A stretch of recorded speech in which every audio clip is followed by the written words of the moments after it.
சற்று நேரம் தியானிக்கும்படியாக எடுத்துக்கொண்ட வேத பகுதி யோபு 8ஆம் அதிகாரம் 7ஆம் வசனத்தை வாசிக்க கேட்போம். உம்முடைய துவக்கம் அற்பமாய் இருந்தாலும் உம்முடைய முடிவு சம்பூர்ணமாய் இருக்கும். ஜெபிப்போம். அன்பும் மகா கிருபையும் இரக்கமும் நிறைந்த நேசமுள்ள நல்ல தகப்பனே, உம்மை நன்றியுள்ள இருதயத்தோடு ஸ்தோத்தரிக்கிறேன் கர்த்தாவே. இந்த ஓய்வு நாளின் காலை வேளையிலே கர்த்தாவே, உம்முடைய சத்திய வசனத்தை தியானிக்கும்படியாக எங்களை தேவ சமூகத்திலே கூடி வர செய்த தயவுக்காக உமக்கு ஸ்தோத்திரம். இந்த வசனத்தின் மூலமாக தேவரீர் எங்களுக்கு வெளிப்படுத்துகிற சத்தியங்கள் கர்த்தாவே, உம்மை பின்பற்றுகிற தேவ ஜனங்களுக்கு ஆசீர்வாதமாக காணப்பட தேவன் தாமே அனுக்கிரகம் செய்தருளும். இயேசு கிறிஸ்துவின் இன்ப நாமத்தில் ஜெபிக்கிறேன் பரிசுத்தமுள்ள பிதாவே, ஆமென். உம்முடைய துவக்கம் அற்பமாயிருந்தாலும் உம்முடைய முடிவு சம்பூர்ணமாயிருக்கும். கர்த்தருடைய நாமத்திற்கு மகிமை உண்டாவதாக. தெய்வ பிள்ளையே, நாம் இந்த பூமியிலே தேவனால் ஜெனிப்பிக்கப்பட்டிருக்கிறோம். எதற்காக தேவனால் நாம் இந்த பூமியிலே ஜெனிப்பிக்கப்பட்டிருக்கிறோம் என்றால், நம்முடைய வாழ்க்கையிலே தேவன் வைத்திருக்கிற திட்டங்கள், நம்முடைய வாழ்க்கையிலே தேவன் வைத்திருக்கிற நோக்கம், இவைகளையெல்லாம் நாம் அறிந்து தேவனோடு நல்ல ஐக்கியத்தை பாதுகாத்து கொண்டு தேவன் நம் மூலமாக நிறைவேற்ற விரும்புகிற தேவ திட்டங்களையும் தெய்வீக நோக்கத்தையும் நிறைவேற்றும்படியாக நாம் தேவனிலே நெருங்கி ஜீவிக்கிற அனுபவம் உள்ளவர்களாய் இருக்க வேண்டும். நாம் ஏதோ 70 80 ஆண்டுகள் புசித்தோம், குடித்தோம், நாம் ஒரு திருமண வாழ்க்கைக்குள்ளாக சென்றோம், வசிக்கும்படியாக ஒரு எழுத்தின் பிரகாரமான ஒரு வீட்டை கட்டினோம், ஏதோ இந்த வாழ்க்கையை வாழ்ந்து முடித்தோம் என்று அல்லாமல், நாம் என்ன நோக்கத்திற்காக ஜெனிப்பிக்கப்பட்டோமோ, நாம் என்ன தெய்வ திட்டத்தை நிறைவேற்றும்படியாக ஜெனிப்பிக்கப்பட்டோமோ, அந்த தேவனுடைய திட்டத்தை நிறைவேற்றக்கூடியவர்களாக காணப்பட வேண்டும். அதற்கு நம்முடைய வாழ்க்கையிலே எப்படிப்பட்ட தெய்வீக அனுபவம் உண்டாயிருக்க வேண்டும் என்றால், தேவனோடு நெருங்கி உறவாடக்கூடிய அனுபவம் உண்டாயிருக்க வேண்டும். இன்றைக்கு அநேகருடைய வாழ்க்கையிலே தேவனுக்கும் அவர்களுடைய வாழ்க்கைக்கும் ஒரு நெருங்கின உறவு இல்லை. காரணம் என்னவென்றால், மனிதன் தான் சுயமாக விரும்புகிற காரியங்களை நிறைவேற்றும்படியாகவே பிரயாசப்படுகிறபடியால் அவன் தேவனோடு நெருங்கி உறவாட முடியாத சூழ்நிலையிலே காணப்படுகிறான். ஆனால் எந்த ஒரு மனிதன் தேவனோடு நெருங்கி உறவாடக்கூடிய தெய்வீக அனுபவத்திலே காணப்படுவானோ, அந்த மனிதன் தன்னுடைய வாழ்க்கையிலே தேவன் வைத்திருக்கிற திட்டம் என்ன, தன்னுடைய வாழ்க்கையிலே தேவன் நிறைவேற்றும்படியாக வைத்திருக்கிற நோக்கம் என்ன என்பதை அறிந்து கொள்வான். தேவனுடைய சித்தத்தை செய்வதே என்னுடைய போஜனமாய் இருக்கிறது என்று சொல்லி அந்த தெய்வீக பாதையிலே அவன் பிரவேசிப்பான். அதுதான் அவனுடைய வாழ்க்கையிலே ஓட்டப்பந்தய சாலையாக காணப்படும். அந்த ஓட்டப்பந்தய சாலையிலே ஓடுகிற எந்த ஒரு தேவ மனிதனாயிருந்தாலும் தன்னுடைய வாழ்க்கையிலே பாரமாக கருதப்படுகிற எல்லா காரியங்களையும் அகற்றிவிட்டு தன்னை லகுவாக்கி கொண்டு பந்தய பொருளை பெற்றுக் கொள்ளும்படியாக லெக்கை நோக்கி ஆசையாய் தொடருவான். அப்படி லெக்கை நோக்கி ஆசையாய் தொடரும் போது அவனுடைய முழு சிந்தையும் கிறிஸ்து இயேசுவின் சிந்தையாக காணப்படும். அவன் ஒவ்வொரு நொடி பொழுதும் தெய்வ சிந்தையோடு தேவனோடு உறவாடக்கூடியவனாயிருப்பான். எந்த சூழ்நிலையிலேயும் கிறிஸ்துவின் அன்பிலிருந்து பிரிந்துவிடக் கூடாது என்கிற ஜாக்கிரதையோடு ஜீவிக்க கூடியவனாயிருப்பான். தெய்வ பிள்ளையை அவனுடைய ஆவிக்குரிய வாழ்க்கையின் துவக்கம் ஒருவேளை அற்பமாயிருந்தாலும் முடிவு சம்பூர்ணமாக காணப்படும். Praise the Lord. அநேகர் என்ன நினைத்துக் கொள்கிறார்கள் என்றால், துவக்கம் அற்பம், முடிவு சம்பூர்ணம் என்றால் ஏதோ துவக்கம் ஒரு குடிசையிலே ஆரம்பித்து முடிவு ஒரு பூமிக்குரிய ஒரு உன்னதமான நிறைவான பூமிக்குரிய ஆசீர்வாதங்களிலே கர்த்தர் கொண்டு போய் நிறுத்துவார் என்று எண்ணுகிறார்கள். எழுத்தின்படியாக இந்த வசனத்தை எடுத்துக்கொண்டால் நாம் அப்படியும் எடுத்துக்கொள்ளலாம். தேவனுடைய ராஜ்யத்தையும் நீதியையும் நீங்கள் தேடும் போது இவைகளெல்லாம் கூட கொடுக்கப்படும். ஒருவேளை நீங்கள் ஒரு நல்ல குடும்ப வாழ்க்கையை செய்கிறவர்களாயிருக்கலாம், அல்லது ஊழியத்தை செய்கிறவர்களாயிருக்கலாம். துவக்கம் ஒருவேளை அற்பமாயிருக்கலாம், ஆனால் முடிவு சம்பூர்ணமாயிருக்கும்படி தேவன் ஆசீர்வதிக்க வல்லவராயிருக்கிறார். ஆனால் மேலானவைகளை நாடுங்கள் என்று சொன்னாரே, மேலானவைகள் என்று நாம் சிந்திக்கும் போது அது கிறிஸ்துவிலே உன்னதங்களிலே உண்டாயிருக்கக்கூடிய ஆவிக்குரிய ஆசீர்வாதங்களை தேவன் சம்பூர்ணமாய் அடையும்படியாக செய்வார். கிறிஸ்துவிலே உன்னதங்களிலே ஆவிக்குரிய எல்லா நல்ல ஆசீர்வாதங்களும் உண்டாயிருக்கிறது. அவைகளை நீங்கள் அடையும்படியாக தேவன் உங்களுடைய ஆவிக்குரிய ஜீவியத்திலே அனுக்கிரகம் செய்வார். உங்களுடைய ஓட்டப்பந்தய சாலையிலே லக்கை நோக்கி ஆசையாய் தொடருகிற நீங்கள், லக்கை நோக்கி ஆசையாய் ஓடுகிற நீங்கள் ஒருபோதும் வெட்கப்பட்டு போக மாட்டீர்கள். உங்கள் நம்பிக்கை வீண் போகாது. நீங்கள் பெற்றுக்கொள்ள வேண்டிய பந்தய பொருளை கிறிஸ்துவனுடைய கரத்திலிருந்து பெற்றுக்கொள்வீர்கள். அந்த ஓட்டப்பந்தய சாலையிலே ஓடும்படியான கிருபையை தேவன் கொடுப்பார், அபிஷேகத்தை தேவன் கொடுப்பார், வல்லமையை தேவன் கொடுப்பார்.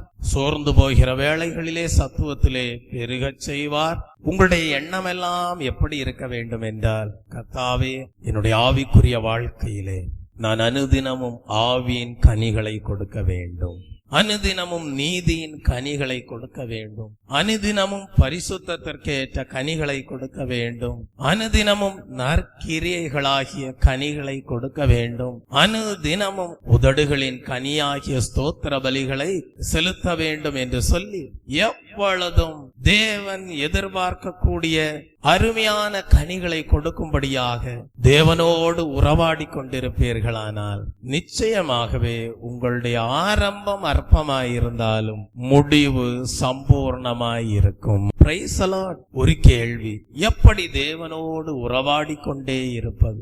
எப்படி தேவனை தேடிக்கொண்டே இருப்பது? தெய்வ பிள்ளையே, ஜெபம்தான் அதற்கு காரணமாயிருக்கிறது. யார் ஜெபத்தோடு எப்பொழுதும் காணப்படுவார்களோ அவர்கள் தேவனோடு உறவாடி கொண்டே இருப்பார்கள். அவர்களுடைய ஜெப வாழ்க்கை தேவன் மேல் கொண்ட விசுவாசத்தினாலே கட்டி எழுப்பப்பட்டு கொண்டே இருக்கும். அவர்கள் கிருபையினாலே விசுவாசத்தை கொண்டு ரட்சிக்கப்படுகிறார்கள். அவர்கள் ஜெபத்தினாலே தேவனோடு உறவாடி கொண்டே இருக்கிறார்கள். பின்பு அந்த ஜெப வாழ்க்கையிலே அவர்கள் வளர்ந்து அவர்கள் தேவனுடைய பரிசுத்த ஆவியானவராலே வழிநடத்தப்படுகிறவர்களாக எல்லா சூழ்நிலைகளிலேயும் தேவனோடு உறவாடும்படியான ஜெப வாழ்க்கையை பாதுகாத்துக் கொள்கிறார்கள். ஆகவே அவர்களுடைய வாழ்க்கையானது ஜெபத்திலே துவங்குகிறது. அவர்களுடைய வாழ்க்கையானது அந்த ஜெபத்தினாலே சம்பூர்ணமடைகிறது. அவருடைய வாழ்க்கை துவக்கம் அற்பமாயிருந்தாலும் அவர்களுடைய வாழ்க்கையிலே சோர்ந்து போகாமல் அவர்கள் ஜெபிக்கிறபடியினால் அவர்களுடைய முடிவு சம்பூர்ணமாயிருக்கிறது. அவர்கள்தான் சாட்சி கொடுக்க முடியும். நாங்கள் நல்ல போராட்டத்தை போராடினோம், விசுவாசத்தை காத்துக்கொண்டோ, எங்களுக்கென்று தேவன் வைத்திருக்கிற பந்தய பொருளை பெற்றுக்கொள்வோம். இந்த சாட்சி யாருடைய வாழ்க்கையிலே உண்டாயிருக்கும் என்றால், யார் தேவனோடு நெருங்கின உறவுள்ளவர்களாக அதற்காக ஜெபத்தோடு காணப்படுகிறார்களோ அவர்களுடைய வாழ்க்கையிலேதான் துவக்கம் அற்பமாயிருந்தாலும் முடிவு சம்பூர்ணமாயிருக்கும். ஆனால் இன்றைக்கு அநேகர் தேவனோடு உறவு கொள்ளும்படியாக விரும்புவது எப்பொழுது தெரியுமா? தங்களுடைய வாழ்க்கையிலே சில பிரச்சனைகள் வரும்போதுதான் தேவனுடைய ஆலயத்தை நோக்கி வருகிறார்கள், ஜெபிக்க வேண்டும் என்று சொல்லுகிறார்கள்.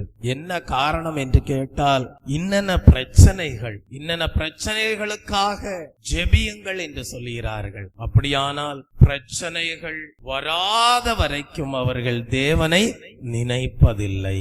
அப்படியானால் பிரச்சனைகள் வரும்போதுதான் அறிந்து கொள்கிறார்கள் தேவனோடு உள்ள உறவிலே எங்கேயோ ஒரு பிரச்சனை உண்டாயிருக்கிறது. ஜெப வாழ்க்கையை நஷ்டப்படுத்தி போட்டபடியினாலே தேவனோடு உள்ள ஐக்கியம், தேவனோடு உள்ள உறவு துண்டிக்கப்பட்டிருக்கிறது என்பதை அறிந்து கொள்கிறார்கள். ஆகவே இந்த ஓய்வு நாளின் காலை வேளையிலே தேவ சமூகத்திலே கடந்து வந்திருக்கிற தெய்வ ஜனங்களே, கர்த்தர் உங்களுக்கு இந்த காலை வேளையிலே கொடுக்கிற நல்ல ஆலோசனை என்ன தெரியுமா? உங்கள் பிரச்சனைகளின் மத்தியிலே மாத்திரமல்ல நீங்கள் தேவனை தேட வேண்டியது, உங்களுடைய நல்ல பண்பாக ஜெப வாழ்க்கை காணப்பட வேண்டும். உங்களுடைய நல்ல பண்பாக தேவனோடு ஐக்கியப்பட்டு வாழக்கூடிய வாழ்வு ஆவிக்குரிய ஒரு நல்வாழ்வாக காணப்பட வேண்டும். அப்படி என்றால் உங்களுடைய வாழ்க்கையிலே நீங்கள் ஆரம்பம் அற்பமாயிருந்தாலும் முடிவு சம்பூர்ணமாயிருக்கிறது என்று சாட்சி கொடுக்க முடியும். அப்படிப்பட்ட ஒரு வாழ்க்கை வாழ்ந்தவர்தான் அப்போஸ்தலனாகிய பவுல். தெய்வ பிள்ளையே, பவுல் சொல்லுகிறார், என்னுடைய ஆவிக்குரிய ஜீவியத்தின் துவக்கம் அற்பமாக இருந்தது, ஆனால் முடிவு எப்படி இருக்கிறது? சம்பூர்ணமாயிருக்கிறது என்று சொல்லுகிறார். நீங்கள் அப்போஸ்தலர் எழுதின நடபடிகளின் புஸ்தகம் 16ஆம் அதிகாரத்திற்கு வரும்போது அப்போஸ்தலனாகிய பவுலுடைய ஆவிக்குரிய பிரயாணத்தை நாம் படிக்க முடியும். அப்போஸ்தலனாகிய பவுலுடைய ஓட்டப்பந்தய சாலையிலே அவர் பிரயாணித்த பாதைகள் எப்படிப்பட்டதாய் இருந்தது என்பதை நாம் அறிந்து கொள்ள முடியும். அப்போஸ்தலனாகிய பவுலுடைய வாழ்க்கையிலே, அவருடைய ஊழிய பாதையிலே தேவன் எப்படி அவரை வழிநடத்தினார், அவருடைய வாழ்க்கையிலே உண்டாயிருந்த நற்பண்பாகிய ஜெபத்தை அவர் சோர்ந்து போகாமல் தேவனோடு ஐக்கியப்படும்படியாக எப்பொழுதும் ஜெபிக்க கூடியவராயிருந்தார் என்பதை நாம் அறிந்து கொள்ள முடியும். தெய்வ பிள்ளை, அப்போஸ்தலர் 16ஆம் அதிகாரத்திற்கு வரும்போது ஒரு சத்தியத்தை நாம் அறிந்து கொள்கிறோம். பவுல் அநேக இடங்களுக்கு ஊழியத்திற்கு செல்லக்கூடியவராயிருந்தார். அநேக பட்டணங்களுக்கு ஊழியத்திற்கு செல்லக்கூடியவராயிருந்தார். அவர் ஊழியத்திற்கு செல்லக்கூடிய இடங்களிலெல்லாம் ஜெப ஆலயங்கள் காணப்படும். ஆகவே அவர் ஜெப ஆலயங்களுக்குள்ளே பிரவேசிப்பார், அவர் ஜெபிப்பார், அவர் அங்கே இருக்கிற ஜனங்களுக்கு உபதேசிப்பார். பின்பு அந்த பட்டணங்களிலே வேத வசனங்களை விதைத்து சத்தியங்களை எடுத்து கூறி ஜனங்களை இரட்சிப்புக்கு நேராக வழிநடத்தக்கூடியவராக காணப்பட்டார். இப்படிதான் பவுலுடைய ஊழிய பாதை காணப்பட்டது. ஆனால் இப்பொழுது பரிசுத்த பவுல் எங்கே வருகிறார் என்றால் ஐரோப்பா கண்டத்திற்குள் வருகிறார். பிலிப்பி என்கிற இடத்திற்கு வருகிறார். பொதுவாக பவுல் எந்த பட்டணங்களுக்கு சென்றாலும் ஜெப ஆலயத்திற்குள் சென்று அவருடைய பணியை துவக்கக்கூடியவராக காணப்பட்டார். ஆனால் இந்த பிலிப்பி என்கிற இடத்திலே அவர் தன்னுடைய பணியை துவக்கும்படியாக அல்லது ஜெபிக்கும்படியாக அவருக்கு அனுகூலமான சூழ்நிலை காணப்படவில்லை. ஒரு ஜெப ஆலயம் அங்கே அவருக்கு காணப்படவில்லை. தெய்வ பிள்ளையே, ஆனால் அந்த பிலிப்பி பட்டணத்தில் எந்த ஒரு அனுகூலமான சாத்தியக்கூறுகள் தென்படாதபடி காணப்பட்டிருந்தும் கூட பவுல் என்ன செய்தாராம்? பிலிப்பி பட்டணத்திலே பவுல் ஒரு ஆற்றங்கரையை ஜெபிக்கும் ஸ்தலமாக ஏற்படுத்தி கொண்டார் என்று நாம் படிக்கிறோம். இன்றைக்கு தேவ சமூகத்திலே காணப்படுகிற தெய்வ பிள்ளையே, ஒருவேளை இன்றைக்கு நீங்கள் மதுரையிலே காணப்படுகிறீர்கள். மதுரையிலே ஜெபிக்கும்படியான நல்ல சூழ்நிலை உங்களுக்கு காணப்படலாம் தெய்வ பிள்ளையே. ஆனால் ஒருவேளை நீங்கள் உங்களுடைய ஆவிக்குரிய பிரயாணத்திலே தேவனால் வழிநடத்தப்படும் போது வேறொரு கிராமத்திற்குள்ளோ அல்லது வேறொரு பட்டணத்திற்குள்ளோ தேவனால் வழிநடத்தப்படும் போது அந்த பட்டணத்திற்கு அல்லது அந்த கிராமத்திற்கு செல்லும் போது உங்களிலே இருக்கக்கூடிய நற்பண்பாகிய ஜெப வாழ்க்கையை அந்த வித்தியாசமான இடங்களிலேயும் செய்யக்கூடியவர்களாய் இருப்பீர்களா? அதுதான் கேள்வி. மதுரையிலே உங்களுக்கு ஜெபிக்கும்படியான நல்ல அனுகூலமான சூழ்நிலைகள் உண்டாயிருக்கிறது. ஆனால் வேறு பட்டணங்களுக்கு, வேறு கிராமங்களுக்கு நீங்கள் தேவனால் வழிநடத்தப்படும் போது ஜெபிக்க கூடியவர்களாக காணப்படுவீர்களா?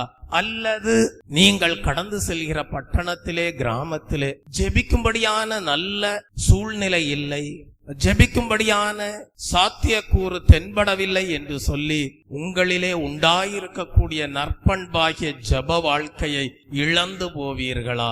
இன்றைக்கு தேவன் உங்களை பார்த்து ஒரு கேள்வி கேட்கிறார். ஒருவேளை நீங்கள் என்ன சொல்லுவீர்கள் என்றால், நாங்கள் சென்ற இடத்திலே ஜெபிக்கும்படியான நல்ல சூழ்நிலை இல்லை என்று சொல்வீர்கள். நாங்கள் சென்ற இடத்திலே தேவனோடு உறவாடும்படியான நல்ல ஏற்ற சாத்தியக்கூறுகள் இல்லை என்று ஒருவேளை நீங்கள் சாக்கு போக்கு சொல்லலாம்.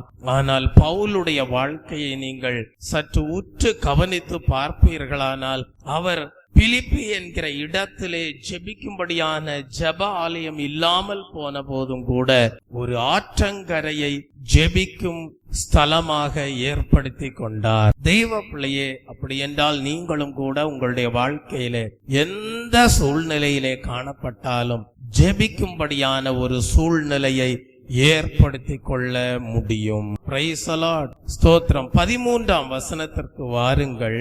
ஓய்வு நாளில் நாங்கள் பட்டணத்துக்கு வெளியே போய் ஆற்றினருகே வழக்கமாய் ஜெபம் பண்ணுகிற இடத்தில் உட்கார்ந்து அங்கே கூடி வந்த ஸ்திரீகளுக்கு உபதேசித்தோம் என்று சொல்லுகிறார். தெய்வ பிள்ளையே, கர்த்தருடைய நாமத்திற்கு மகிமை உண்டாவதாக. பவுலுடைய வாழ்க்கையிலே ஜெபம்தான் ஊழியத்திற்கு முதுகெலும்பாயிருந்தது. இன்றைக்கு ஆவிக்குரிய தேவ ஜனங்கள் என்று சொல்லுகிற தெய்வ பிள்ளைகளே, உங்களுடைய வாழ்க்கையிலே ஜெபம் முதுகெலும்பாக காணப்படுகிறதா? உங்களுடைய வாழ்க்கையிலே எல்லா சூழ்நிலைகளிலேயும் ஜெபத்திற்கென்று நீங்கள் அனுகூலமான சூழ்நிலைகளை ஏற்படுத்திக் கொள்கிறீர்களா? எப்பொழுதும் சோர்ந்து போகாமல் ஜெபிக்கிறவர்களாக காணப்படுகிறீர்களா? தெய்வ பிள்ளையே, பவுல் சொல்லுகிறார், நாங்கள் ஜெபம் பண்ணினோம். பவுலை குறித்து வாசிக்கும் போது படிக்கிறோம், அவர்கள் ஜெபம் பண்ணினார்கள். எங்கே இருந்து ஜெபித்தார்கள்? அவர்களுக்கு ஜெப ஆலயம் இல்லை, ஆனால் ஆற்றின் அருகே உட்கார்ந்து ஜெபித்தார்கள். அங்கே கடந்து வந்த ஆத்துமாக்களுக்கு அவர்கள் உபதேசம் பண்ணினார்கள். ஆகவேதான் பக்தன் பாடுகிறான், ஜெபமே ஜீவன், ஜெபமே ஜீவன், ஜெபம் ஜெயம், ஜீவியத்திற்கு இதுவே சட்டம். ஜெபமே ஜீவன், ஜெபம் ஜெயம், ஜீவியத்திற்கு இதுவே சட்டம். ஊக்கத்துடனே ஓர் முகமாய் வாக்கு தத்தத்தை பெற்றுக் கொண்டு நோக்கத்தை எல்லாம் நேர்மையாக்கி கேட்கும்படி கிருபை செய்யோ. ஜெபமே ஜீவன், ஜெபம் ஜெயம், ஜீவியத்திற்கு இதுவே சட்டம். ஜெபமே ஜீவன், ஜெபம் ஜெயம், ஜீவியத்திற்கு இதுவே சட்டம். நீ உன் விண்ணப்பங்களையும் வேண்டுதல்களையும் ஜெபத்தினாலே தேவனுக்கு தெரியப்படுத்துவாயானால் புத்தி கெட்டாத தேவ சமாதானம் உன் சிந்தனைகளையும் உன் இருதயத்தையும் ஆட்கொள்ளும்படியாக செய்வார். ஆகவேதான் இயேசு கிறிஸ்துவும் கூட இந்த பூமியிலே வாழ்ந்த நாட்களிலே பிதாவாகிய தேவனை நோக்கி ஜெபிக்க கூடியவராக காணப்பட்டார். அந்த ஐக்கியத்தை அவர் இழந்து போகவில்லை, அந்த ஐக்கியத்தை பாதுகாத்து கொண்டார். தெய்வப்பிள்ளை ஜெபம் என்று சொல்லும் போது நீங்கள் பேச கர்த்தர் கேட்கிறார், பின்பு கர்த்தர் பேச நீங்கள் கேட்கிறீர்கள். ஆகவேதான் பக்தன் பாடுகிறான், நான் பேச அவர் கேட்பார், அதுதான் என் ஜெப வேளை. அவர் பேச நான் கேட்பேன், அதுதான் என் ஜெப வேளை. ஜெபம் என்பது நீங்கள் பேச கர்த்தர் கேட்கிறார், ஜெபம் என்பது கர்த்தர் பேச நீங்கள் கேட்கிறீர்கள். அந்த ஐக்கியத்தை எந்த ஒரு தேவ மனிதனும் தன்னுடைய ஆவிக்குரிய ஜீவியத்தில் இழந்து போய்விடக் கூடாது. எந்த ஒரு தேவ மனிதனும் தன்னுடைய ஆவிக்குரிய ஜீவியத்திலே அப்படிப்பட்ட உறவை, ஐக்கியத்தை நஷ்டப்படுத்திவிடக் கூடாது. நஷ்டப்படுத்தினால் அவனுடைய ஓட்டத்தின் முடிவு சம்பூர்ணமாயிராது. ஆனால் பவுல் சொல்லுகிறார், நான் அந்த ஜெப வாழ்க்கையை பாதுகாத்து கொண்டேன் என்கிறார்.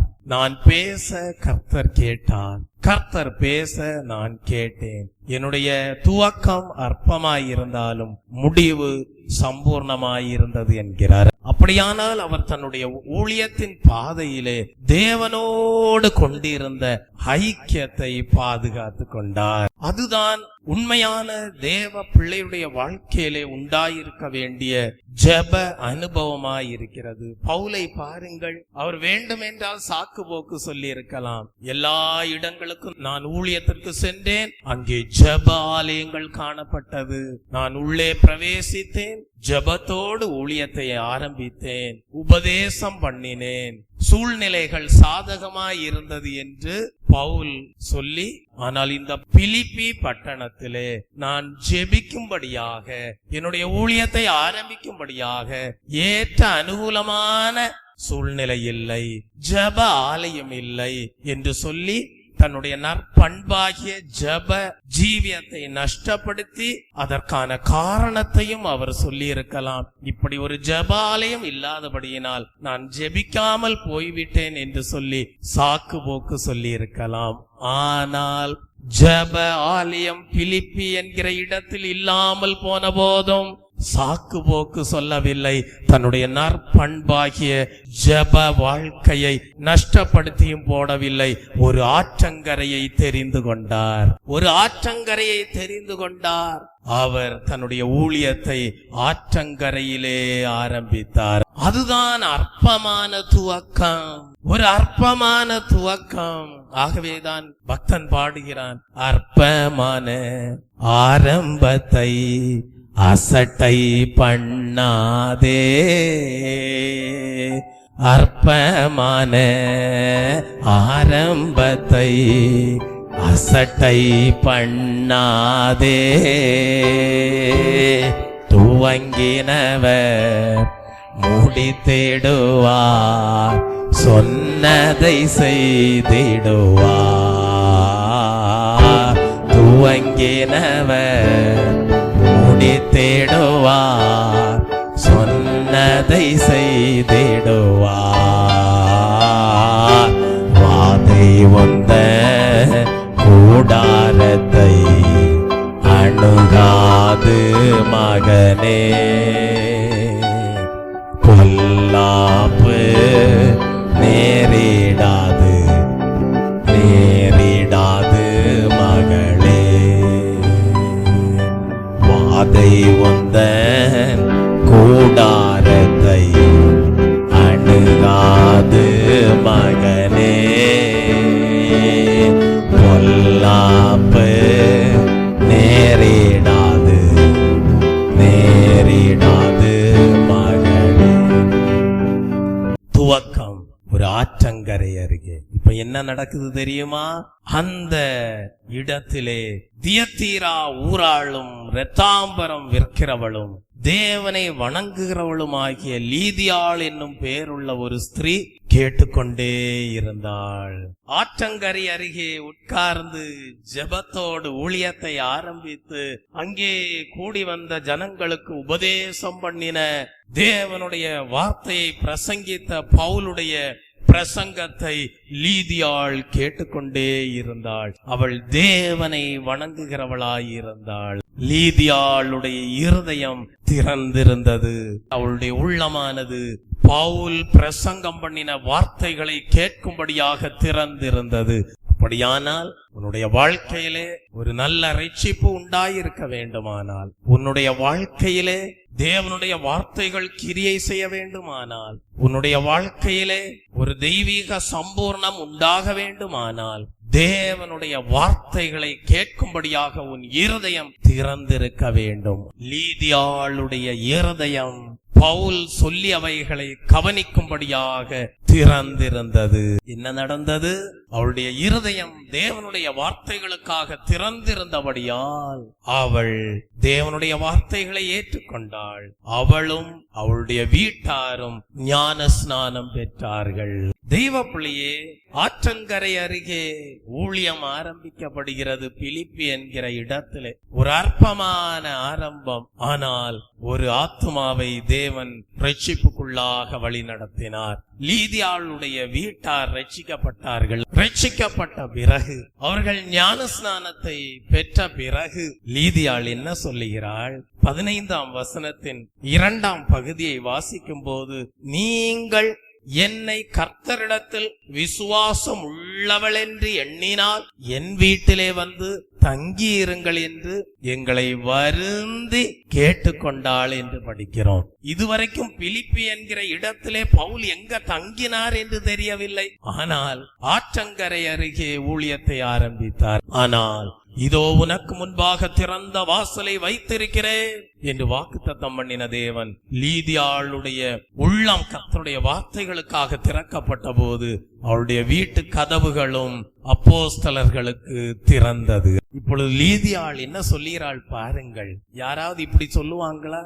நாங்க உண்மையாகவே கிறிஸ்துவை ஏற்றுக்கொண்டவர்கள் என்று நீங்கள் அறிந்ததுண்டானால், உண்மையாகவே நாங்கள் கர்த்தரிடத்தில் விசுவாசம் உள்ளவர்கள் என்று நீங்கள் எண்ணினால் என் வீட்டிலே வந்து தங்கி இருங்கள் என்று சொல்லுவார்களா? வேண்டுமானால் இப்படி சொல்லுவாங்க, நீங்க ரொம்ப கஷ்டப்படுறீங்க, வேண்டுமானா எங்க வீட்டுல வந்து கொஞ்ச நாள் தங்கி இருங்க என்று வேண்டுமானால் சொல்லுவார்கள். ஆனால் இந்த லீதியாள் உண்மையாகவே கர்த்தரை ஏற்றுக்கொண்டபடியினால், இந்த லீதியாளும் குடும்பத்தாரும் உண்மையான தெய்வீக ரட்சிப்பை அடைந்தபடியினால், உண்மையாகவே தேவனுடைய வார்த்தைகள் சத்தியமுள்ளவைகள் என்பதை லீதியாளும் அவளுடைய வீட்டாரும் விளங்கி கொண்டபடியினால், முழுக்க ஞான ஸ்நானத்தை எடுத்தவர்கள் பரிசுத்தவான்களுக்கு என்று தங்களுடைய வீட்டை திறந்து கொடுக்கும் போது சொல்லுகிறார்கள், எங்களுடைய இருதயம் சுத்தமுள்ள இருதயமாய் இருக்கிறது என்று நீங்கள் அறிந்ததுண்டானால், நாங்கள் உண்மையாகவே கர்த்தரை நேசிக்கிறோம் என்பதை நீங்கள் அறிந்திருப்பீர்களானால்,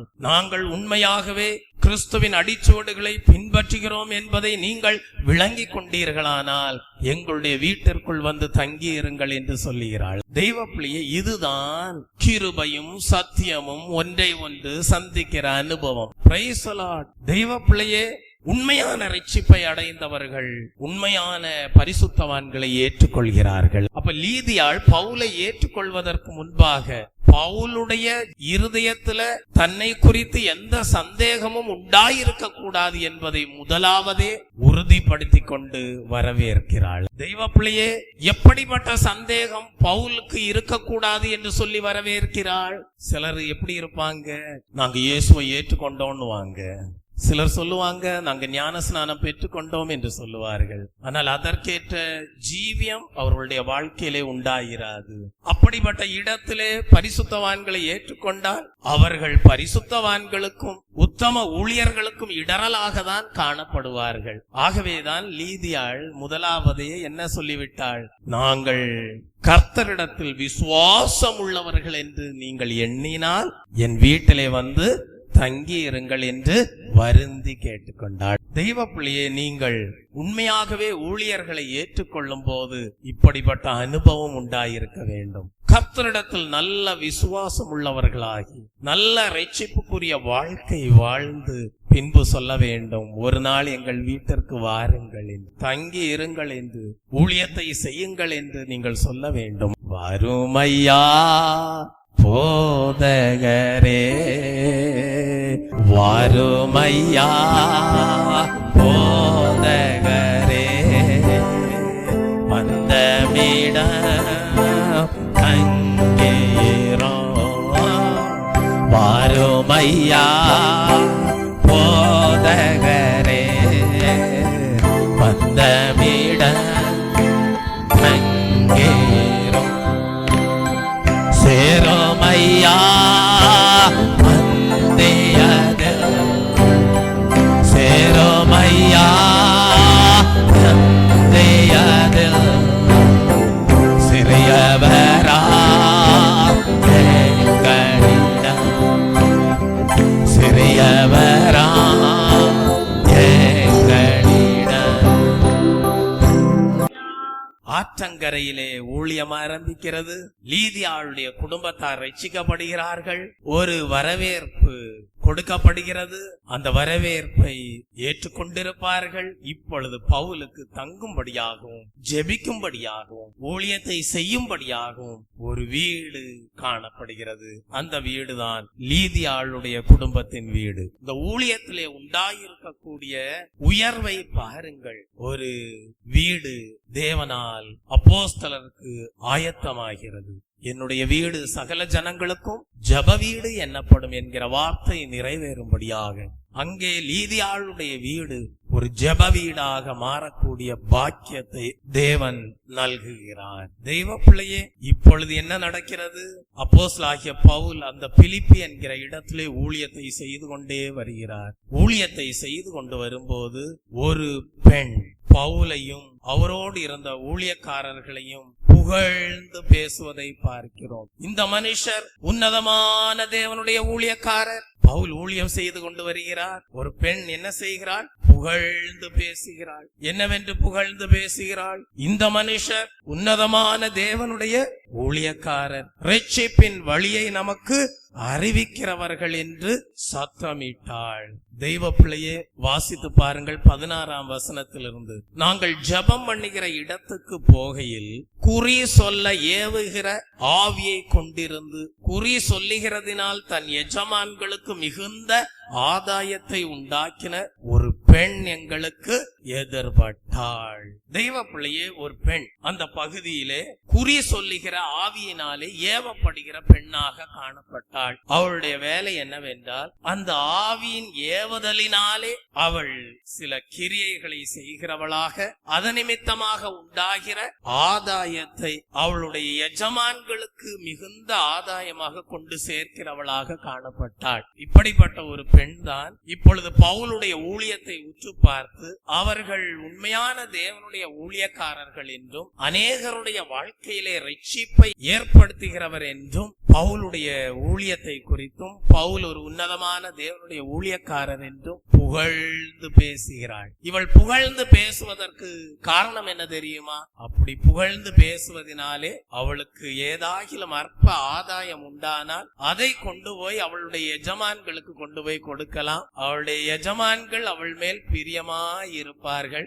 அவளும் குறி சொல்லுகிற ஆவியினாலே தன்னுடைய வேலையை சேவையை செய்து கொண்டே இருக்கக்கூடிய சூழ்நிலை அவளுடைய வாழ்க்கையிலே காணப்பட்டது. இந்நாட்களிலே இருக்கக்கூடிய ஊழியக்காரர்களாய் இருந்தால் என்ன நினைத்திருப்பார்கள்? அந்த பெண் ஒரு நல்ல பெண், எங்களை புகழ்ந்து பேசிக்கொண்டே வருகிறாள், அவளை அப்படியே விட்டு விடுவோம், நம்முடைய ஊழியத்திற்கும் அது ஒரு நல்ல பிரயோஜனம் தான் என்னன்னு சொல்லி புகழ்கிறாள். இந்த மனுஷ உன்னதமான தேவனுடைய ஊழியக்காரர், ரட்சிப்பின் வழியை நமக்கு அறிவிக்கிறவர்கள் என்று சத்தமிட்டாள். ஆனால் பவுல் உண்மையாகவே ஜனங்கள் ரட்சிப்படைய வேண்டும், ஜனங்கள் விடுதலை அடைய வேண்டும், இயேசு கிறிஸ்துவை சொந்த இரட்சகராக ஏற்றுக்கொள்ள வேண்டும் என்கிற ஒரு நல்ல நோக்கத்தோடு, ஜெபத்தோடு, தேவனோடு உள்ள ஐக்கியத்தோடு ஊழியத்தை செய்தபடியினால் இந்த பெண்ணுக்குள்ளாக இருக்கக்கூடிய குறி சொல்லுகிற ஆவியை அறிந்து கொண்டு அந்த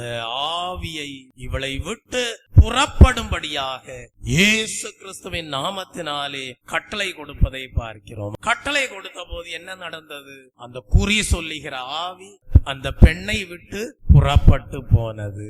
அவள் விடுதலை பெற்றாள். அப்படியானால் உண்மையான ரட்சிப்பு என்று சொல்லப்படுகிறது என்ன? பொதுவாக நம்ம சொல்லுவோம், பாவத்திலிருந்து விடுதலை, சாபத்திலிருந்து விடுதலை, இருளிலிருந்து விடுதலை, கட்டுகளிலிருந்து விடுதலை என்றெல்லாம் நாம் சொல்லுவதுண்டு.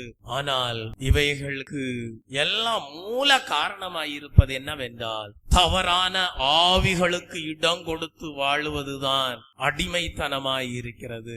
அந்த தவறான ஆவிகளுக்கு அடிமைப்பட்டிருக்கிற ஒரு பெண்ணை தேவன் பவுல் மூலமாக விடுதலை செய்தார். இப்பொழுது அந்த குறி சொல்லுகிற ஆவியிலிருந்து அந்த பெண்ணுக்கு ஒரு விடுதலை உண்டானது. அவள் ரட்சிக்கப்படுகிறாள். இவளுடைய எஜமானன் ஒரு சாத்தானாக காணப்பட்டிருக்கிறான். பொல்லாத ஆவி அடிமைப்படும்படியாக, அது நிமித்தமாக அற்ப ஆதாயங்களை அடையும்படியாக அந்த எஜமானன் காணப்பட்டிருக்கிறான். இன்றைக்கும் அநேக எஜமான்கள் காணப்படுகிறார்கள். அவர்களுடைய வேலை என்ன தெரியுமா? நல்ல ரட்சிப்புக்கு நேராக ஜனங்களை வழி நடத்துவதல்ல, பாவத்திலே கொண்டு போய் படுகொலியிலே அமிழ்த்தி நாசப்படுத்துவது. இன்றைக்கும் அநேக எஜமான்களுடைய வேலை என்ன தெரியுமா? பிசாசின் ஆவிகளின் ஏவுதலினாலே ஆட்கொள்ளும்படியாக செய்து வாழ்க்கையை நரகமாக்குவது. இதுதான் இன்றைக்கு அநேக எஜமான்களுடைய வேலையாயிருக்கிறது. அப்படிதான் ஒரு பெண்ணுடைய வாழ்க்கையை நரக வாழ்க்கையாக மாற்றி அற்ப ஆதாயத்திற்காக ஒரு பெண்ணுடைய வாழ்க்கையை மோசம் போக்கி கொண்டிருந்த ஒரு எஜமானனை குறித்து நாம் இங்கே படிக்கிறோம். இந்த பெண் பவுலுடைய ஊழியத்தை புகழ்ந்து விட்டதினால் பவுல் அந்த பெண்ணுக்கு விடுதலை கொடுக்காமல் போய்விடவில்லை. பவுல் நல்ல வேலை செய்தான். தனக்கு புகழ் உண்டாவதை அல்ல அவன் பெரிதாக எண்ணினது. தன்னை உன்னதமான தேவ மனிதர் என்று அவள் கூச்சலிடுவதை அல்ல பவுல் விரும்பினது. அவளுக்கு ஒரு உண்மையான விடுதலை வேண்டும் என்று விரும்பினார். அவளை தவறாக வழி நடத்துகிற ஒரு எஜமானனிடத்திலிருந்து அவளுக்கு ஒரு விடுதலை உண்டாக வேண்டும் என்று பவுல் விரும்பினார். ஆகவே அவளுக்குள்ளாக கிரியை செய்து கொண்டிருந்த ஒரு குறி சொல்லுகிற ஆவியை அவருடைய ஆவிக்குரிய கண்களினாலே கண்டு அந்த ஆவியை அவளை விட்டு புறப்பட்டு செல்லும்படியாக அதட்டி அப்புறப்படுத்துவதை பார்க்கிறோம். அந்த ஆவி அப்பொழுதே அவளை விட்டு புறப்பட்டு போனது. தெய்வ பிள்ளையே, இப்பொழுது அந்த பெண்ணிற்கு ஒரு விடுதலை கிடைத்து விட்டது. இவ்வளவு நாளும் அவளுக்குள்ளாக பாரமாக இருந்தது என்ன? அந்த குறி சொல்லுகிற ஆவி. அது யாருக்கு பிரயோஜனமாயிருந்தது? ஒரு பொல்லாத எஜமானனுக்கு பிரயோஜனமாயிருந்தது. ஆனால் இப்பொழுது பவுல் அவளை அந்த பாரமான குறி சொல்லுகிற ஆவியிலிருந்து விடுதலையாக்கி அவளுடைய வாழ்க்கையிலே ஒரு தெய்வீக இளைப்பாறுதலை அடையும்படியாக செய்கிறார். தெய்வ பிள்ளையே, இப்பொழுது என்ன நடக்கிறது? எஜமானனுக்கு ஆதாயம் நஷ்டப்பட்டு போனது. எஜமானனுக்கு ஆதாயம் நஷ்டப்பட்டு போய்விட்டது. எதனால்? இந்த பெண் விடுதலை அடைந்தபடியினால். இந்த பெண் விடுதலை அடைந்தபடியினால் பொல்லாத எஜமானனுக்கு ஆதாயம் நஷ்டப்பட்டு விட்டது. ஆகவே அந்த பொல்லாத எஜமானனுக்கு யார் மீது இப்பொழுது கோபம் வருகிறது? பவுல் மீது கோபம் வருகிறது. இப்பொழுது இந்த பொல்லாத எஜமானனுக்கு பவுல் மீது கோபம் உண்டாகிறது. ஏனென்றால் அந்த எஜமானனுக்கு வரக்கூடிய ஆதாயம் நின்று போய்விட்டது. ஆகவே பவுலையும் பவுலோடு சேர்ந்து ஊழியம் செய்த சீலாவையும் பிடித்து 19ஆம் வசனத்தை வாசித்து பாருங்கள். சந்தை வெளியில் உள்ள அதிகாரிகளிடத்தில் இழுத்து கொண்டு போனார்கள். 22ஆம் வசனத்திலிருந்து, அப்பொழுது ஜனங்கள் கூட்டங்கூடி அவர்களுக்கு விரோதமாய் எழும்பினார்கள். அதிகாரிகள் அவர்கள் வஸ்திரங்களை கிழித்து போடவும் அவர்களை அடிக்கவும் சொல்லி அவர்களை அநேக அடி அடித்த பின்பு சிறைச்சாலையிலே வைத்து அவர்களை பத்திரமாய் காக்கும்படி சிறைச்சாலைக்காரனுக்கு கட்டளையிட்டார்கள். என்ன நடந்தது பாருங்கள். நல்ல ஊழியம் செய்த பவுலுக்கும் சீலாவுக்கும் இப்பொழுது இடம் எங்கே கிடைக்கிறது? சிறைச்சாலையிலே கிடைக்கிறது. என்றாலும் தங்களுடைய வாழ்க்கையிலே இருந்த நற்பண்பாகிய ஜபத்தை அவர்கள் விட்டுவிடவில்லை. ஜபமே ஜெயம் என்று அறிந்து கொண்ட பவுலும் சீலாவும் அந்த சிறைச்சாலையிலேயும் நடுராத்திரியிலே ஜபம் பண்ணி தேவனை துதித்து பாடினார்கள். Praise the Lord. துவக்கம் அற்பம் ஆற்றங்கரை. ஆற்றங்கரையிலிருந்து லீதியாளுடைய வீட்டிலே இடம், மறுபடியுமாக ஊழியத்தின் பாதையிலே சிறைச்சாலை. எதனால்? ஒரு பொல்லாத எஜமானனுடைய ஆதாயம் நஷ்டப்படுகிறபடியினால் அவனுடைய கோபத்திற்கு பவுல் ஆளாகிறான். ஆகவே பவுலுக்கும் சீலாவுக்கும் சிறைச்சாலை. இதைதான் சொல்லுவார்கள், வாழ்க்கையிலே மேடும் உண்டு பள்ளமும் உண்டு என்று சொல்லுவார்கள். தெய்வ பிள்ளையே, ஆனால் நாம் என்ன செய்ய வேண்டுமா? அந்த எல்லா போராட்டமான சூழ்நிலைகளிலேயும் ஜெபிக்கிற நற்பண்பை விட்டுவிடக் கூடாது. ஏனென்றால் தேவனோடு உள்ள ஐக்கியத்தை நீங்கள் இழந்து போவீர்களானால் அதிசயம் உண்டாயிராது. தேவன் உங்களுக்காக அற்புதம் செய்ய முடியாது. ஆனால் பவுலும் சீலாவும் சிறைச்சாலையிலேயும் ஜெபித்தபடியினால் கர்த்தர் அற்புதத்தை செய்தார். என்ன நடந்தது? சடுதியிலே 26ஆம் வசனம், சிறைச்சாலையின் அஸ்திபாரங்கள் அசையும்படியாக பூமி மிகவும் அதிர்ந்தது. உடனே கதவுகள் எல்லாம் திறவுண்டது. எல்லாருடைய கட்டுகளும் கழன்று போயிற்று. இப்ப விடுதலை யாருக்கு கிடைத்து விட்டது? பவுலுக்கும் சீலாவுக்கும் சிறைச்சாலையிலே கட்டப்பட்டிருந்த கட்டுகளிலிருந்து விடுதலை கிடைத்து விட்டது. இப்பொழுது நினைத்திருந்தால் பவுலும் சீலாவும் சிறைச்சாலையிலிருந்து வெளியே ஓடி போயிருந்திருக்கலாம். சிறைச்சாலையிலிருந்து வெளியே ஓடி போயிருந்திருக்கலாம். ஆனால் பவுலும் சீலாவும் சிறைச்சாலையிலேயே காணப்படுகிறார்கள். கர்த்தர் அற்புதம் செய்து விட்டார். கதவுகள் எல்லாம் திறந்து விட்டது. வழி விசாலமாய் இருக்கிறது. பவுலும் சீலாவும் சிறைச்சாலையை விட்டு வெளியே போகலாம். ஆனால் பவுலும் சீலாவும் சிறைச்சாலையிலேயே காணப்படுகிறார்கள். இப்பொழுது 27ஆம் வசனம், சிறைச்சாலைக்காரன் நித்திரை தெளிந்து சிறைச்சாலையின் கதவுகள் திறந்திருக்கிறதை கண்டு கட்டுண்டவர்கள் ஓடி போனார்கள் என்று எண்ணி பட்டயத்தை உருவி தன்னை கொலை செய்து கொள்ள போனான். சிறைச்சாலைக்காரன் திடீர்னு நித்திரை தெளிந்து பார்க்கிறான். சிறைச்சாலையின் கதவுகள் எல்லாம் திறந்திருக்கிறது. பவுலும் சீலாவும் ஓடி போயிட்டாங்கன்னு நினைச்சு தன்னுடைய வேலையும் போயிருமே என்று எண்ணி அவனுடைய பட்டயத்தை எடுத்து உருவ தன்னை தானே குத்தி கொன்று போடும்படியாக எண்ணினான். ஆனால் பவுல் மிகுந்த சத்தமிட்டு, நீ உனக்கு கெடுதி ஒன்றும் செய்து கொள்ளாதே, நாங்கள் எல்லாரும் இங்கேதான் இருக்கிறோம் என்றான். தெய்வ பிள்ளையே, தெய்வ சுபாவத்தோடு ஜபத்தோடு காணப்பட்ட பவுல் அந்த சிறைச்சாலைக்காரனையும் ரட்சிப்புக்குள்ளாக வழி நடத்துகிறான். சிறைச்சாலைக்காரன் கேட்கிற கேள்வி என்ன? 30ஆம் வசனம், அவர்களை வெளியே அழைத்து வந்து அந்த சிறைச்சாலைக்காரன் என்ன கேட்கிறான்? ஆண்டவன்மாரே, ரட்சிக்கப்படுவதற்கு நான் என்ன செய்ய வேண்டும் என்று சொன்னார். அதற்கு அவர்கள், கர்த்தராகிய இயேசு கிறிஸ்துவை விசுவாசி, அப்பொழுது நீயும் உன் வீட்டாரும் ரட்சிக்கப்படுவீர்கள் என்று சொல்லி அவனுக்கும் அவன் வீட்டில் இருந்த யாவருக்கும் கர்த்தருடைய வசனத்தை போதித்தார்கள். Praise the Lord. என்ன நடந்தது? சிறைச்சாலைக்காரன் பவுல் பிரசங்கம் பண்ணின தேவனுடைய வார்த்தைகளை எல்லாம் கேட்டு தெய்வ பிள்ளைய மனமகிழ்ச்சியோடு அவைகளை எல்லாம் ஏற்றுக்கொண்டு அவனும் அவனுடைய வீட்டாரும் ஞான ஸ்நானம் பெற்றுக் கொண்டார்கள், ரட்சிப்படைந்தார்கள், கிறிஸ்துவை ஏற்றுக்கொண்டார்கள். Praise the Lord. தெய்வ பிள்ளையே, 36ஆம் வசனத்தை படிக்கும் போது சிறைச்சாலைக்காரன் பவுலுக்கு இந்த வார்த்தைகளை அறிவித்து உங்களை விடுதலையாக்கும்படிக்கு அதிகாரிகள் கட்டளை அனுப்பினார்கள். ஆகையால் நீங்கள் இப்பொழுது புறப்பட்டு சமாதானத்தோட போங்கள் என்றான். தெய்வ பிள்ளையே, சிறைச்சாலையிலேயும் கூட பவுலும் சீலாவும் நல்ல ஊழியத்தை செய்து சிறைச்சாலைக்காரனையும் அவருடைய குடும்பத்தையும் ரட்சிப்புக்கு நேராக வழி நடத்துவதை பார்க்கிறோம். தெய்வ பிள்ளையே, உங்களுடைய வாழ்க்கையிலேயும் வழக்கத்தில் உள்ள நற்பண்பாகிய ஜப வாழ்க்கையை நீங்கள் ஒருபோதும் உங்கள் வாழ்வை விட்டு மறைந்து விட இடம் கொடுக்க கூடாது. தெய்வ பிள்ளையே, வாய்ப்புகளை உருவாக்குகிற தேவன் உங்கள் முன் செயல்பட செயல்படுகிறார் என்பதை நீங்கள் ஒருபோதும் மறந்துவிடக் கூடாது.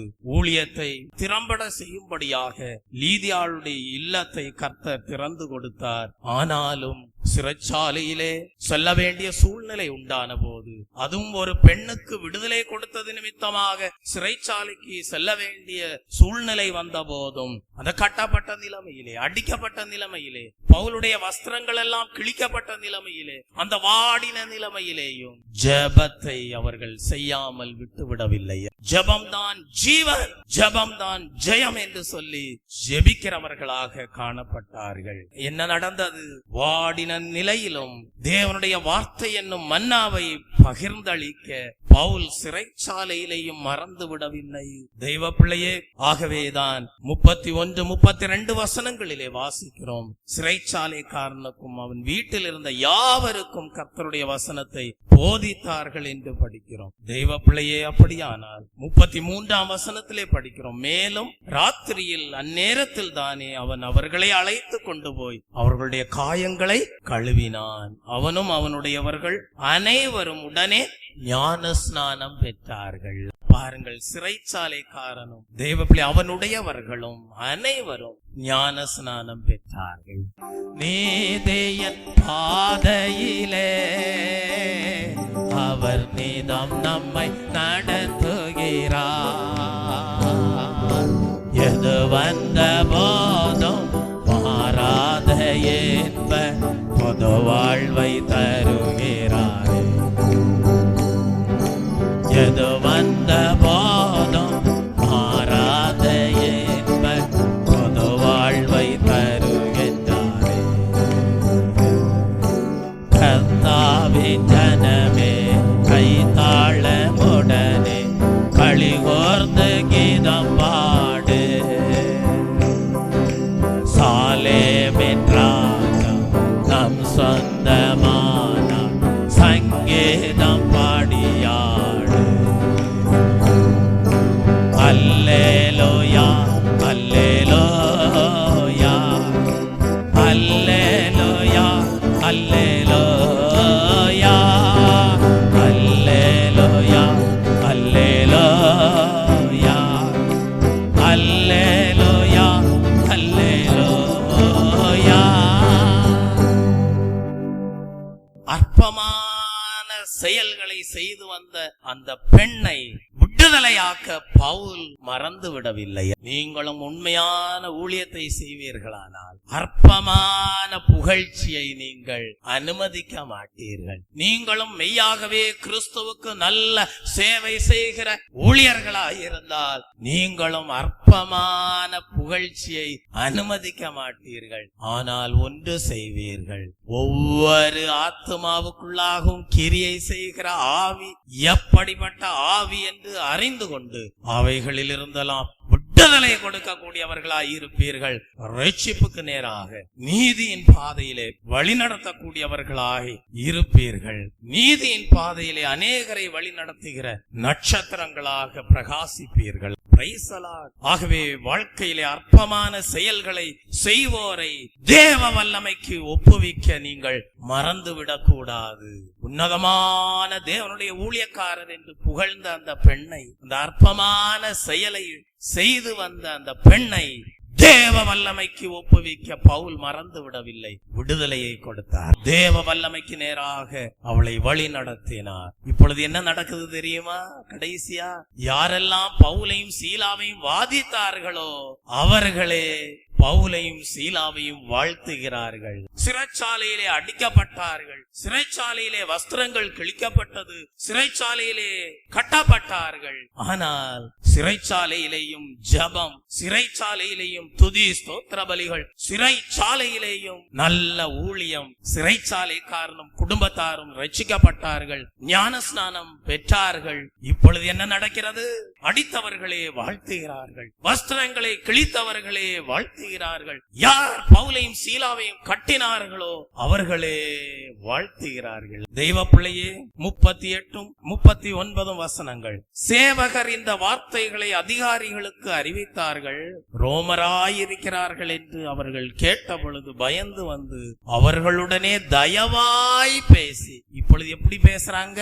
தயவாய் பேசி அவர்களை வெளியே அழைத்து கொண்டு போய் பட்டணத்தை விட்டு புறப்பட்டு போகும்படி கேட்டுக்கொண்டார்கள். இப்பொழுது ஒரு தயவு உண்டாகிறது. தயவாய் பேசினார்கள். தெய்வ பிள்ளையே, அப்படியானால் உங்களுடைய வாழ்க்கையிலையும் சில நேரங்களிலே வாதிப்பவர்களே உங்களை வாழ்த்துவார்கள் என்பதை மறந்துவிடக் கூடாது. சிறைச்சாலையிலே வாதித்தவர்களே பவுலையும் சீலாவையும் வாழ்த்துகிறார்கள். அப்படி என்றால் அற்பமான நிலையிலும் நீங்கள் கர்த்தரை துதிப்பீர்களானால், அற்பமான நிலைமையிலையும் நீங்கள் தேவனை நோக்கி ஜெபம் பண்ணி கொண்டிருப்பீர்களானால், உங்களுடைய வாழ்க்கையிலே தேவன் சம்பூர்ணத்திற்கு நேராக வழி நடத்துவார். பிறருடைய வாழ்க்கையிலையும் சம்பூர்ண விடுதலை கொடுக்கக்கூடியவர்களாய் இருப்பீர்கள். நீங்களும் எங்களுடைய முடிவு சம்பூர்ணமாய் இருந்தது என்று சாட்சி பகரக்கூடியவர்களாய் இருப்பீர்கள். ஆம், சிறைச்சாலைக்காரனுடைய வீடு சிலுவைநாதர் இயேசுவின் மன்னிப்பை பெற்ற வீடானது.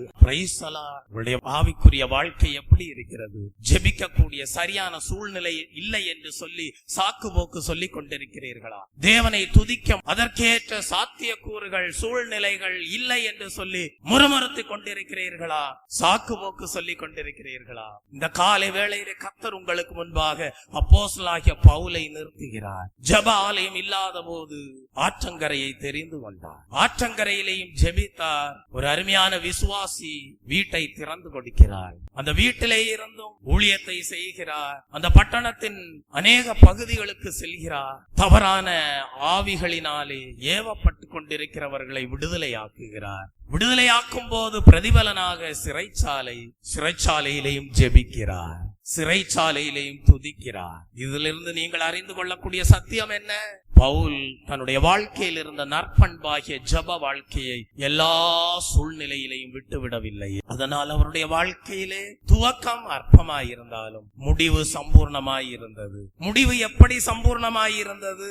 வாசியுங்கள். பிலிப்பியருக்கு எழுதின புஸ்தகம் 4ஆம் அதிகாரம் 15 முதல் 18 வசனங்களை வாசியுங்கள். மேலும் பிலிப்பியரே, சுவிசேஷத்தின் ஆரம்பத்திலே நான் மக்கெதோனியாவில் இருந்து புறப்பட்ட போது கொடுக்கல் வாங்கல் காரியத்தில் நீங்கள் மாத்திரம் எனக்கு உடன்பட்டதே அல்லாமல் வேறொரு சபையும் உடன்படவில்லை என்று நீங்கள் அறிந்திருக்கிறீர்கள். நான் தெசலோனிக்கேயில் இருந்த போதும் என் குறைச்சலை நீக்கும்படி நீங்கள் 2 தரம் அனுப்பினீர்கள். உபகாரத்தை நான் நாடாமல் உங்கள் கணக்குக்கு பலன் பெருகும்படியே நாடுகிறேன் சொல்லுகிறார். 18ஆம் வசனத்துல எல்லாம் எனக்கு கிடைத்தது, பரிபூர்ணமும் உண்டாயிருக்கிறது. உங்களால் அனுப்பப்பட்டவைகளை சுகந்த வாசனையும் தேவனுக்கு பிரியமுமான உகந்த பலியுமாக எப்பாப்ரோதீத்துவின் கையில் பற்றி கொண்டபடியால் நான் திருப்தி அடைந்திருக்கிறேன் என்கிறார். துவக்கம் எப்படி இருந்தது? அற்பமாய் இருந்தது. இப்ப சொல்றாரு பரிபூர்ணம் உண்டாயிருக்கிறது என்கிறார். நான் திருப்தி அடைந்திருக்கிறேன் என்கிறார். ஆம், ஐரோப்பா கண்டத்தில் சென்றபோது சொந்தம் பாராட்ட எவருமே இல்லை பரிசுத்த பவுலுக்கு. அதுதான் அற்பமான ஆரம்பம். ஆனால் பிலிப்பி பட்டணத்தை விட்டு கடந்து சென்ற போதோ சொந்தம் பாராட்டும்படியாக சீஷர் கூட்டம் காணப்பட்டது. அற்பமான ஆரம்பம் சம்பூர்ணமான முடிவாக காணப்பட்டது. நம்முடைய கண்களை மூடுவோமா? தெய்வ பிள்ளையே, வேதம் சொல்லுகிறது உம்முடைய துவக்கம் அற்பமாயிருந்தாலும் உம்முடைய முடிவு சம்பூர்ணமாயிருக்கும். தெய்வ பிள்ளையே, இந்த வேத வசனம் உங்களுடைய வாழ்க்கையிலே நிறைவேற வேண்டுமானால், துவக்கம் அற்பமாயிருந்தும் முடிவு சம்பூர்ணமாயிருக்கும்படியான ஒரு நல்ல வாழ்க்கையாயிருக்க வேண்டுமானால் ஜெப வாழ்க்கை உண்டாயிருக்க வேண்டும். ஜெப ஜீவியமானது உங்கள் வாழ்க்கையிலே உண்டாயிருக்க வேண்டும். ஜெப ஆலயம் இல்லாமல் போகலாம், தங்குவதற்கு வீடுகள் இல்லாமல் போகலாம், என்றாலும் ஜெபிக்கும்படியான ஏற்ற சூழ்நிலையை உருவாக்கி அந்த பரிசுத்த பவுல் ஆற்றங்கரையை தெரிந்து கொண்டது போல நீங்களும் எல்லா சூழ்நிலைகளிலேயும் ஜெபமே ஜெயம் என்பதை என்பதை அறிந்து கொண்டு தேவனோடு உள்ள ஐக்கியத்தை பாதுகாத்துக் கொள்ளும்படியாக எப்பொழுதும் ஜெபத்தோடு காணப்படுவீர்களானால் உங்கள் விசுவாசத்தை துவக்கினவரும் உங்களுடைய விசுவாசத்தை முடிக்கிறவருமாகிய அந்த இயேசு கிறிஸ்துவே உங்களுடைய வாழ்க்கையிலே ஜெயமாக முன்னேறி செல்லும்படியாக அனுக்கிரகம் செய்து நீங்களும் நல்ல சாட்சி கொடுக்கும்படியாக செய்வார். இந்த சாட்சி என்னவாயிருக்கும்? சம்பூர்ணம் உண்டாயிருக்கிறது, பரிபூர்ணம் உண்டாயிருக்கிறது, திருப்தி அடைந்திருக்கிறேன் என்கிற ஒரு சாட்சி உங்களுடைய வாழ்க்கையிலேயும் உண்டாயிருக்கும்.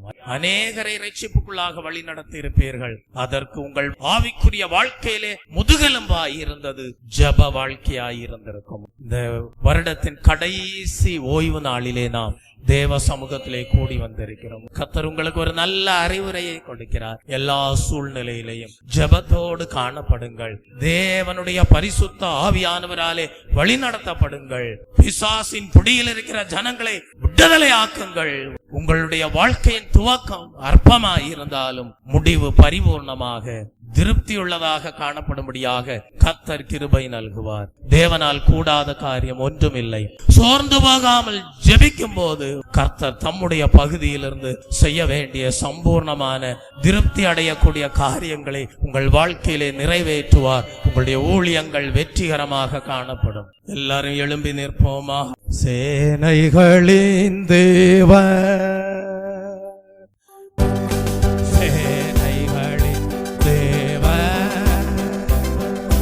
நம்மோடு இருக்கின்றார்.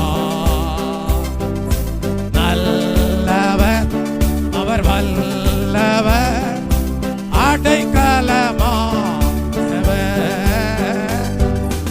அடைக்கலமானவர். சேனைகளின் தேவன் நம்மோடு இருக்கின்றார். வல்லவர், அடைக்கலமானவர், அடைக்கலமானவர்.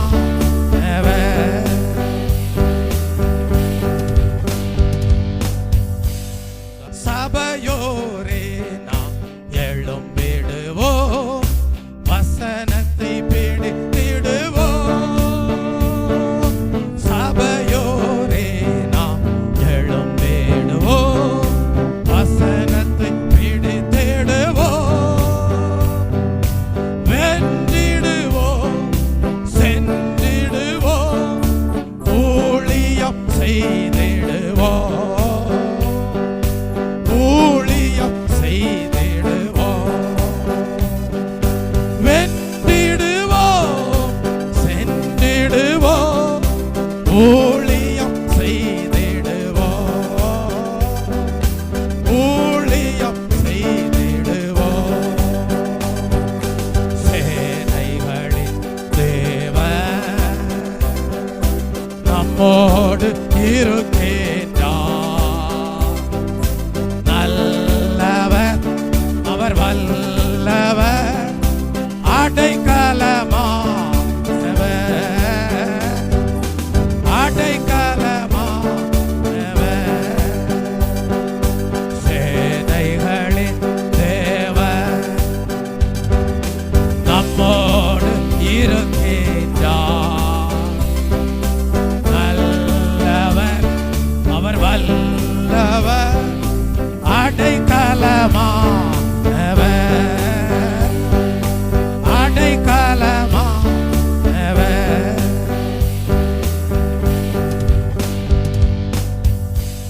தேவன் இந்த ஓய்வு நாளின் காலை வேளையிலே ஜெபம் எவ்வளவு முக்கியமானது என்பதையும், ஜெபத்தினாலே எல்லா சூழ்நிலைகளிலேயும் தேவனுடைய வழி நடத்துதலை பெற்றுக் கொள்ளலாம் என்பதையும், ஜெபத்தின் மூலமாக அநேகரை பிசாசின் ஆவிகளிலிருந்து விடுதலை அடைய செய்ய முடியும் என்பதையும், துவக்கம் அற்பமாயிருந்தாலும் உங்கள் ஒவ்வொருடைய வாழ்க்கையும் தேவனுடைய திட்டத்தின்படி, தேவனுடைய நோக்கத்தின்படி தேவ சித்தம் செய்கிறவர்களாக, துவக்கம் அற்பமாயிருந்தாலும் முடிவு பரிபூர்ணமாக திருப்தியுடையதாக காணப்படும் என்கிற சத்தியத்தை பவுலுடைய வாழ்க்கையின் மூலமாக இந்த காலை வேளையிலே கேட்க செய்த தேவனை நாம் ஸ்தோத்தரிப்போம். ஸ்தோத்ரம், ஸ்தோத்ரம், ஸ்தோத்ரம். ஜெப வாழ்க்கை உங்களுடைய ஜீவியத்திலே எப்பொழுதும் காணப்படும்படியாக தேவன் தாமே உங்களுக்கு கிருபை நல்குவாராக. ஆமீன். ஜெபிப்போம். அன்பும் மகா கிருபையும் இரக்கமும் நிறைந்த நேசமுள்ள நல்ல தகப்பனே, நன்றியுள்ள இருதயத்தோடு ஸ்தோத்தரிக்கிறேன். பவுலுடைய வாழ்க்கையிலே கர்த்தாவே ஜெபத்தின் மூலமாக கர்த்தாவே சோர்ந்து போகாமல் எல்லா சூழ்நிலைகளிலேயும் உம்மோடு உள்ள ஐக்கியத்தை கர்த்தாவே ஒருபோதும் இழந்து விடாதபடி கர்த்தாவே தன்னுடைய ஜீவியத்திலே எப்படி துவக்கம் அற்பமாய் இருந்தாலும் முடிவோ சம்பூர்ணமாய் இருக்கும்படியாக தேவரீர் அனுக்கிரகம் செய்தீர் என்கிற சத்தியத்தை இந்த ஓய்வு நாளின் காலை வேளையிலே ஒரு தெய்வீக சத்தியமாக பகிர்ந்தளிக்க தேவன் கிருபை நல்கின தயவுக்காக உமக்கு ஸ்தோத்திரம். கேட்ட சத்தியத்தின்படி உடைய பிள்ளைகள் கர்த்தாவே துவக்கம் அற்பமாய் இருந்தாலும் முடிவு பரிபூர்ணமாக திருப்திக்குரியதாக காணப்படும்படியாக கர்த்தாவே சோர்ந்து போகாமல் ஜெபிக்க எல்லா சூழ்நிலைகளிலேயும் உம்மோடுள்ள ஐக்கியத்தை பாதுகாத்துக் கொள்ள தேவன் தாமே கிருபை நல்கிறோம். சகல ஸ்துதி கனமகிமை யாவும் நேரிடும் இயேசு கிறிஸ்துவின் இன்ப நாமத்தில் ஜெபிக்கிறேன் பிதாவே. ஆமென். என் ஆத்துமாவே கர்த்தரை ஸ்தோத்திரி, என் முழு உள்ளமே அவருடைய பரிசுத்த நாமத்தை ஸ்தோத்திரி. என் ஆத்துமாவே கர்த்தரை ஸ்தோத்திரி, அவர் செய்த சகல உபகாரங்களையும் மறவாதே. ஆமென். நம்முடைய கர்த்தராகிய இயேசு கிறிஸ்துடைய கிருபையும் பிதாவாகிய தேவனுடைய அன்பும் பரிசுத்த ஆவியானவருடைய அந்யோன்ய ஐக்கியமும் இன்றும் என்றும் சதா காலங்களிலும் நம் அனைவரோடும் நம்முடைய குடும்பங்களோடும் சபையாரோடும் இருப்பதாக. ஆமென். ஹல்லேலூயா, ஹல்லேலூயா, ஹல்லேலூயா, ஹல்லேலூயா, ஹல்லேலூயா, ஹல்லேலூயா, ஹல்லேலூயா, ஹல்லேலூயா,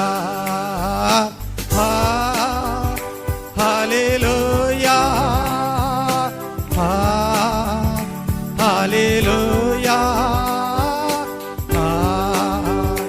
ஹல்லேலூயா, ஹல்லேலூயா, ஹல்லேலூயா.